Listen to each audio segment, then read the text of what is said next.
Yeah, I love the way the band comes in right there. Woo! What's going on, everybody? Welcome back to Groovy Thursdays, groove number 23 from my band, Big Big Train. The song is called Atlantic Cable. It's from our record, Common Ground. I'm really excited you're here with me, so let's get into it. Groove number 23, Atlantic Cable. This is an 8-bar phrase in 7/8, except bar 8 is in 9/8. So you could thank our bass player, Greg Spawton, who wrote this song for those 2 extra pesky 8th notes in the 8th bar, and it comes in at a cool 280 BPM. When Greg first sent me this song and this section came up, I kind of immediately thought about Simon Phillips. I'm a huge fan of his drumming. I have been for a long time, so this groove in this particular section is kind of paying homage to Simon's drumming. There is only one Simon Phillips. No one can play like him, right? We're all our own people anyway, but it's fun to try and play like Simon. He's an amazing player, and he utilizes so many things in the drum set and the groove, and he utilizes all 4 limbs of the body as well. So that's kind of what I'm trying to do here. The first 7 bars are exactly the same. The patterns between your hands and feet don't change. The only thing that does change every other bar is what toms you hit. In the first bar, I hit the floor tom and then the rack tom. And in the second bar, I hit the rack tom, then the floor tom. And again, that's the only thing that changes. The sticking, the pattern is exactly the same. You just change what toms you hit. And the only reason I did that was just to make it musical, have some different tones coming out of the speakers. And when I recorded this song in the studio, I was only using a 4-piece kit, just 1 rack and 1 floor. In this demo here I did today on my fantastic DW Canary Yellow or Tony Williams Yellow Cherry Gum Jazz Series set. What a great kit. I have 4 toms, 2 racks and 2 floors, so I'm going around all of the toms, but I'm still going low to high and then high to low. And as the pattern goes, I change it up a little bit. And just so you know, in my demo, the first 2 times around the 8-bar phrase, I play it exactly like the record, where I just go to floor tom to rack tom to floor tom. And then the second 2 times around the phrase, I change up the toms. I go to the really low floor tom all the way to the first rack tom and just kind of mess around with it. And that's what I encourage you to do too. Once you get the pattern down and the groove down, change it up. Move it around your kit because it's good to feel that independence. And when you hear those different tones of your kit, of your instrument, it's not going to throw you for a loop when you hear a different sound. So definitely move it around if you have a bigger kit than a typical 4-piece drum set.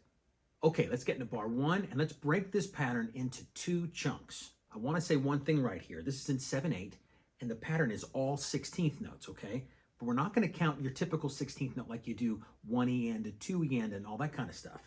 Since it's in 7/8, we're going to just count 1 and 2 and 3 and 4 and that kind of thing, okay? There's no E and does here because the time signature is 7/8, right? Following me? I hope so. The first 4 beats are sung out like this. And again, this is the hands and the feet. Now the sticking, I'm a right-handed player. If you're a left-handed player, obviously turn it around. If you're an open-handed player, try and play this sticking. I'm not really sure how else you would do it. That being said, here we go. The first 4 beats. 1, 2, 3, 4. Right, left, kick, left, kick, kick. Right, left, kick, left, kick, kick. Now, you also play a kick drum on the very first beat. So that first right hand and your kick drum play together. The second chunk are beats 5, 6, and 7 of the bar, and those are broken into 2 little chunks of 3. So you have right, left, right, left.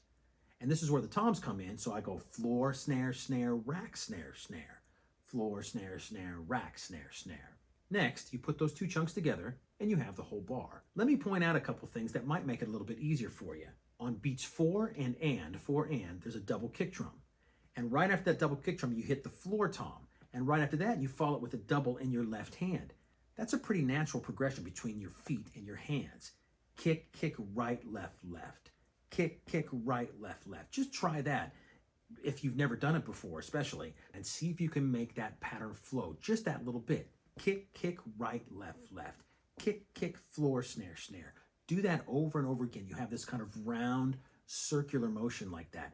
And that's what happens right in the middle of this bar. Okay, now let's get into the hard part of this groove, and that comes in your hi-hat foot. There's a feathering of the hi-hat going on here. You know, that's when you push the pedal down, make the 2 cymbals splash together, and then close it for a nice little rhythmic thing. Your foot goes like this. You've seen me do this before, and hopefully you do this as well. It's a really cool technique, and it's a great way to add some spice and flavor to your grooves.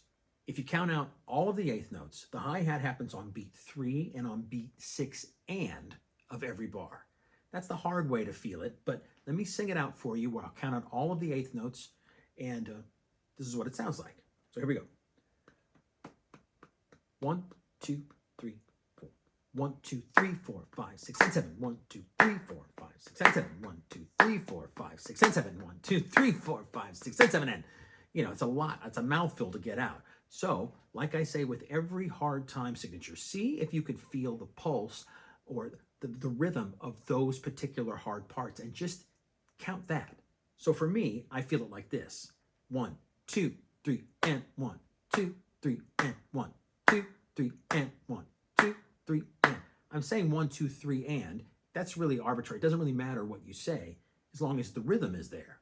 Now, if you're an old prog head, and especially a Genesis fan, this rhythm, this hi-hat rhythm and the skeleton of this rhythm is very much the same as the song Cinema Show. When the keyboard section starts halfway through the tune, Phil Collins is playing that great groove. That's my lingo, my speak, my Phil Collins groove speak. And that's exactly what's going on here. 1, 2, 1, 2, 1, 2, 2, just like that. So again, when you find a hard time signature, a hard piece in a particular groove, pick out that instrument of the drum kit and see if you can just feel it and feel the rhythm however you can sing it out. Doesn't matter what the time signature is. It's good to understand what the time signature is, but just feeling that part, it'll help get the pocket, it'll help get the groove and settle everything for you as well. This brings us now to bar 8. This is the bar in 9/8, and there's some similarities here to the other bars. The first little chunk is exactly the same as all of the other bars. The pattern is right, right, kick, left. When you hit that left on your snare after the kick drum on beats 2 and, you're also doing the feathering of the hi-hat just like you were in the other bars, except this time you have a little 3/16 note break, which is not as hard as it sounds. It goes by quite easily. Then, to fill out the rest of the bar, we're going to start on beat 4 and from this point, you're just playing singles in your hands, no doubles, just starting on your left and going back and forth. And even in this part of the bar, where you're going to play every 16th note to finish out the bar, inside it is a simpler rhythm to feel. Let me sing the rest of this bar out for you, and I'm going to count to 4 to get us started, and again, it starts on beat 4 and, okay? It's pretty simple. Check this out. 1, 2, 3, 4. Ba-toom, toom, taka-toom, taka-toom. 1, 2, 3, 4. And 1, and taka-toom, taka-toom. 1, 2, 3, 4. Ba-toom, toom, paka-toom, paka-toom. Ba-toom, toom, paka-toom, paka-toom. Ba-toom, toom, paka-toom, paka-toom. That's the feeling in there. Even though you're filling in all of the 16th notes, that internal rhythm is way easier to hear, isn't it? I think, to me it is. If you were my student hanging out at the drum set, I'd really try to focus you in on that rhythm. So with that being said, and I really hope I was clear enough there for you, let me sing out the bar of 9/8 for you, and I'm just going to sing that internal rhythm, not every 16th note in the bar, okay? I'm going to count 4 to get us going, and here we go. 1, 2, 3, 4. Doom, do ka, ka, doom, do, taka, doom, taka, doom. 1, 2, 3, 4. Boom, kuta, ka, doom, doom, taka, doom, taka, doom.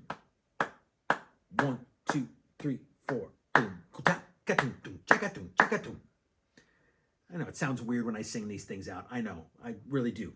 But now what you do is get that internal rhythm together, and then everything else is filler. All of the other notes that you fill in the bar with are all the quieter ghost notes you're going to play on the snare. And to top it off, you're just playing back and forth between your hands, no doubles. And there you go, groove number 23, Atlantic Cable from my band Big Big Train, from our record Common Ground. If you need to, break this groove into those little rhythmic chunks, and again, try to feel and hear the internal rhythms, the accents that really stand out from bar to bar. And hopefully that'll make it easier for you to feel this particular groove or any other hard groove you come across. If you like what's going on here at Groovy Thursdays, I ask that you like this video, share it with all your friends, subscribe to the channel, bring in all the comments and questions and suggestions for future grooves, and join me next week, everybody, for groove number 24. Take care. We'll see you then.